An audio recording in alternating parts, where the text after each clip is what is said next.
I actually filmed my simple home birth setup and postpartum essentials video the day that contractions really started to kick in.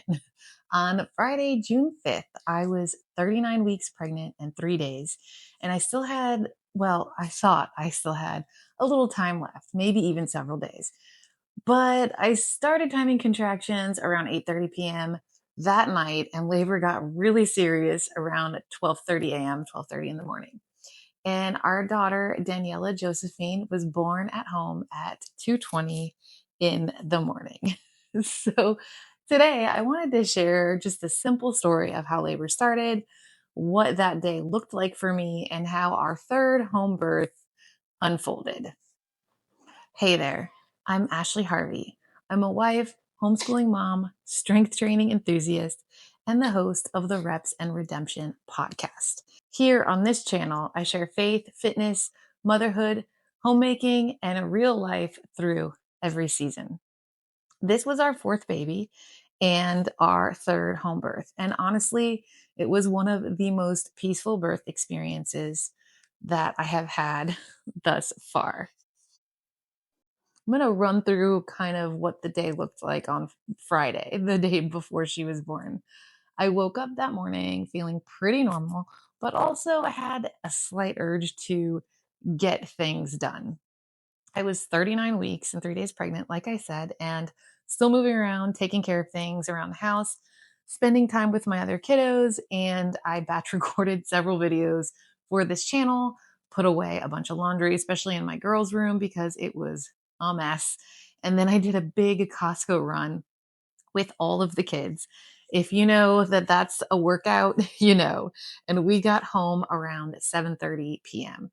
I had been having like off and on contractions for over a week, so I wasn't super convinced that labor was imminent. Contractions became more consistent post dinner and a bit before 9 p.m., just enough to have me start paying attention. And because of that, I decided, let me just time them for fun and see.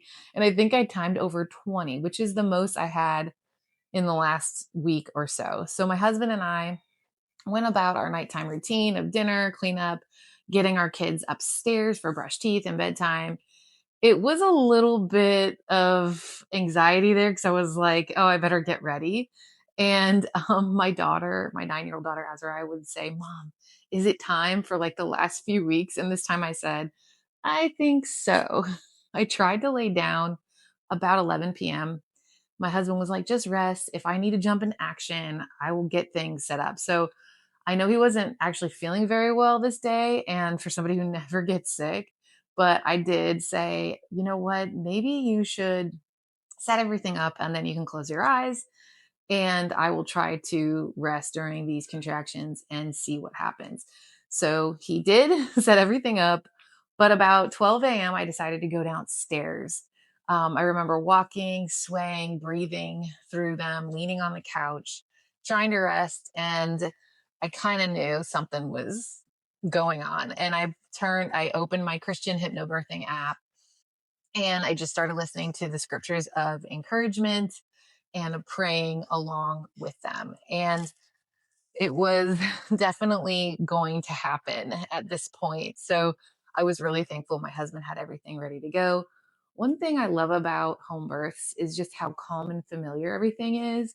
It's no car ride, no hospital room, just home in the space that you set up. And for that, I am definitely grateful. I'm going to jump into transition time here because it happens really quick. But about 1:30 a.m., I just went through my text. I text my midwife. I said my contractions picked back up because they did slow down a little bit. I did have a bloody show about 15 minutes ago, and I'm using the L10s machine that my sister-in-law let me borrow. I've never used it before. I think it did help a little bit, and it was a different feeling for sure.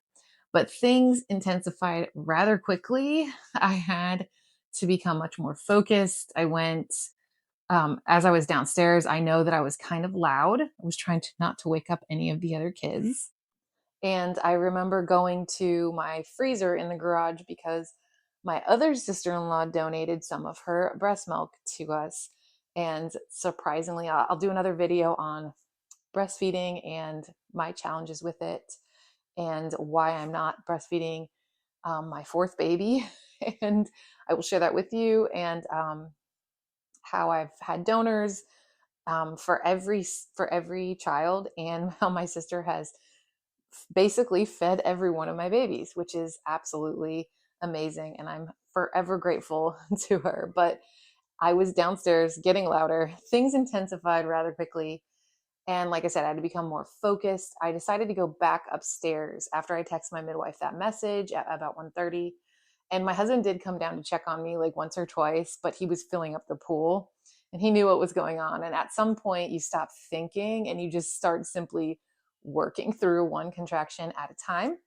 So I was breathing, relaxing, trying to relax my hands, trusting my body, trusting God, really just praying as well through them, because it is intense, a beautiful, intense experience. My water broke at 2:13 a.m. At this point, I was in the bathroom. I thought I had to go to the bathroom, but it was my water. My midwife was on the way, and I got in the birthing pool. At 2:22 in the morning, Daniella Josephine arrived. Her name means the Lord is my judge and Jehovah will increase.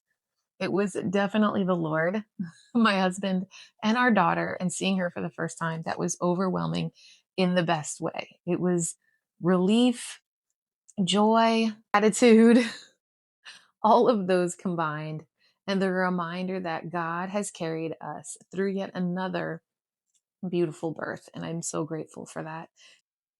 So my midwife did not make it to the birth of Daniella.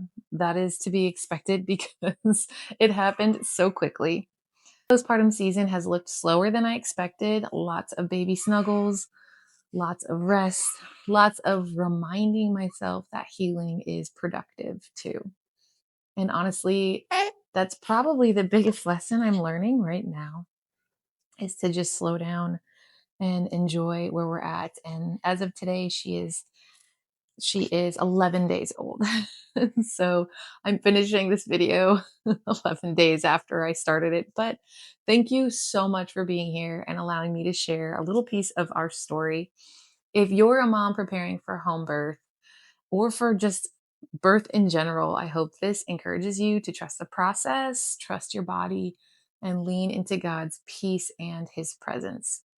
If you're following along for motherhood, faith, fitness, and homemaking content, I'd love to have you subscribe. I'll catch you in the next video.